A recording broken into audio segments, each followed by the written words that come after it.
एक इंसान दूसरे इंसान को अगर धोखा देता है तो उस वक्त तो वो बड़ा खुश होता है क्योंकि सामने वाला परेशान होता है, लेकिन उसका अंजाम, जो शख्स धोखा देता है उसका अंजाम बहुत बुरा होता है। अल्लाह के नबी ने ये नहीं फरमाया कि जो रोज़ा ना रखे वो मेरे में से नहीं या फिर मेरी उम्मत में से नहीं। अल्लाह के नबी ने ये नहीं फरमाया कि जो रोज़ा ना रखे या फिर नमाज ना पढ़े वो मेरी उम्मत में से नहीं। अल्लाह के नबी ये नहीं फरमाते कि जो ज़कात ना दे वो मेरी उम्मत में से नहीं। अल्लाह के नबी फरमाते हैं कि जो किसी को धोखा दे वो मेरी उम्मत में से नहीं है। अगर कोई किसी को धोखा दे रहा है तो वो मेरी उम्मत में से नहीं है।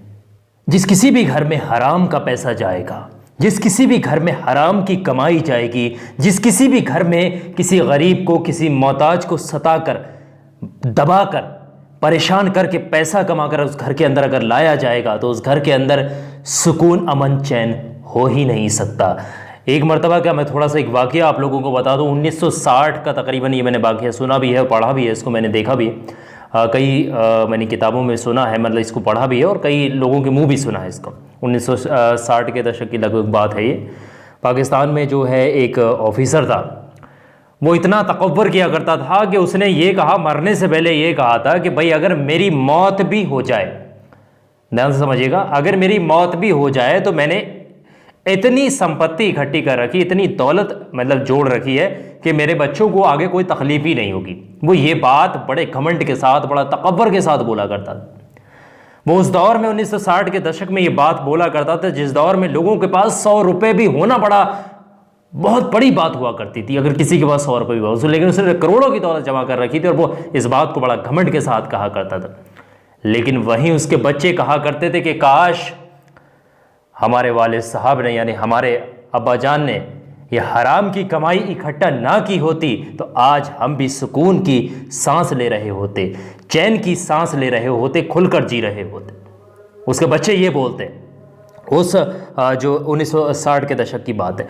एक बात मैं आप लोगों को बताता चलूँ, यहाँ पर बहुत ध्यान से समझिएगा। जो शख्स भी सुबह को निकलता है हलाल कमाई के लिए, जो शख्स भी अपने घर से सुबह को निकलता है हलाल कमाई के लिए और शाम को थक कर वापस आता है अपने उस घर के अंदर जिस घर के अंदर से निकला था, अल्लाह तबारक व तआला उस शख्स के पूरे दिन के गुनाहों को माफ़ कर देता है। जो शख्स हलाल की कमाई करता है और हलाल की कमाई करने के बाद थक कर के अपने घर वापस आता है। तो कभी भी मेरे प्यारे दोस्तों किसी को भी धोखा मत दीजिएगा। आजकल मैं ज़्यादातर यही देख रहा हूँ। आज मुझे थोड़ा सा टाइम लगा तो मैंने अपने व्हाट्सएप को चेक किया, वहाँ पर थोड़ा सा मेरे को वक्त लगा, मैंने स्टेटस भी चेक किए तो वहाँ पर ज़्यादातर ये फ्रॉडबाजी, किसी को किसी ने धोखा दे दिया, कोई सैडनेस के, कोई धोखेबाजी के स्टेटस दिखाई दिए। मैंने कहा भाई धोखेबाजी, फ्रॉडबाजी बात चल रही है तो धोखेबाजी भाई ये बंद कर दें। कभी भी जानबूझकर किसी को धोखा मत दीजिएगा वरना इसका अंजाम बहुत बुरा होता है। अल्लाह तबारक व तआला उस शख्स से बिल्कुल नाराज होता है, कभी राजी नहीं हो सकता जब वो शख्स अगर किसी को धोखा दे रहा है। उम्मीद है कि सारी चीज़ें आप लोगों को समझ में आ गई होंगी। वीडियो अच्छी लगी है तो लाइक करिएगा, ज़रूरतमंदों तक आगे शेयर करिएगा। बहुत बहुत शुक्रिया तमाम लोगों का इस वीडियो को आखिर तक देखने और सुनने समझने के लिए।